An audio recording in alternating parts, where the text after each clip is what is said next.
Isang mapagpalang araw po sa ating lahat. Welcome po sa ating 365 Daily Devotion with Pastor Russell Ocampo. And yung topic po natin for today is pinili ko ang Diyos o pinili ako ng Diyos. And makikita po natin to sa Ephesians chapter 1 verse 4 to 6. For He chose us in Him before the creation of the world to be holy and blameless in His sight. In love, He predestined us for adoption to sonship through Jesus Christ in accordance with His pleasure and will, to the praise of His glorious grace, which He has freely given us in the one He loves.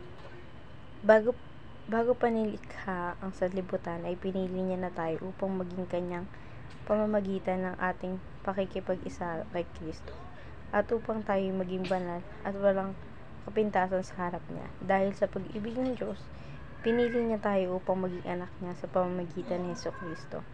Ayon sa kanyang layunin at kalooban.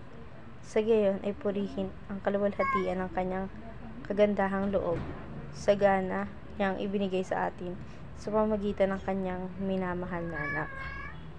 And ngayon naman po, i-share ko po yung mga natutunan ko sa naging topic po natin for today.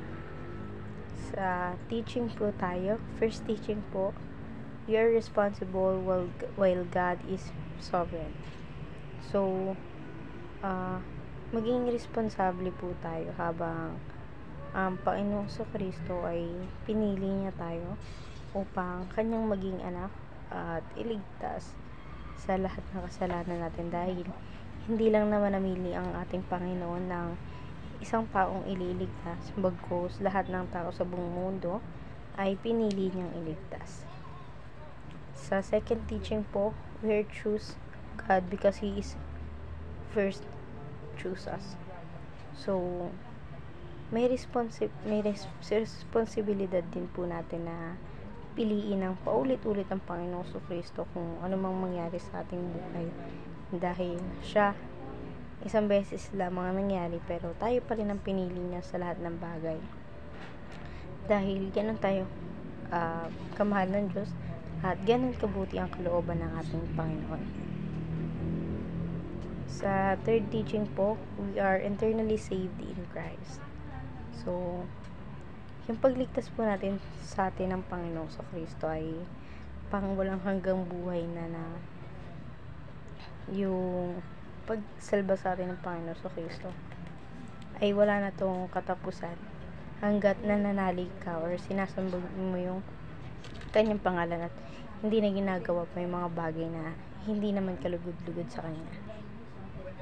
Sa application naman po, first application, put your trust in the grace of God in Christ. So, yung grace po natin, ilagay po natin yung pagtitiwala natin sa ating Panginoon sa Kristo, dahil hindi naman niya tayo pipiliin kung hindi siya nananalig sa atin or wala siyang katiyakan na siya pa rin ang pipiliin natin. So, bigyan lang natin ng paniniwala ang ating Panginoon.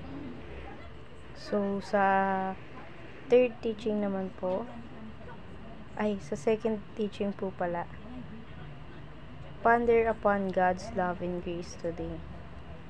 So, yung pagmamahal po sa atin dati ng Panginoon sa Kristo ay wala po siyang katapusan, and gaya po natin, huwag po natin hahayaan or kakalimutan na pasalamatan lagi ang ating Panginoon, papurihan siya sa lahat ng bagay na ginagawa natin, dahil una pa lamang Panginoon Kristo na ang siyang nagmamahal sa ating buhay. So, mahalan din natin ang Panginoon Kristo na higit pa sa buhay natin.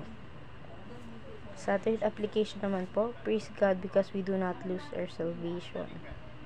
Gaya po kanina, sambahin natin ang Panginoon Kristo dahil sa kabutihang ibinigay niya sa atin, sa kagandahang loob na inalok sa atin ng Panginoon Kristo. So, deserve niya ng salvation or ng papuri, dahil hindi na mawawala pa kahit kailanman ang salvation natin.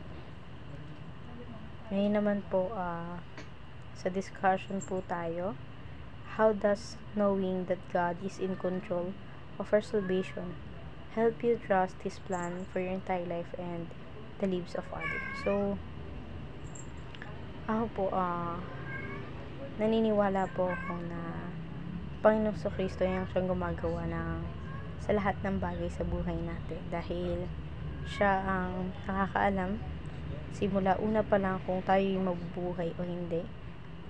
Alam na ng Panginoong Kristo ang mangyayari sa buhay natin. Nasa plano man natin to o hindi, ang Diyos pa rin ang siyang masusunod sa buhay na meron tayo.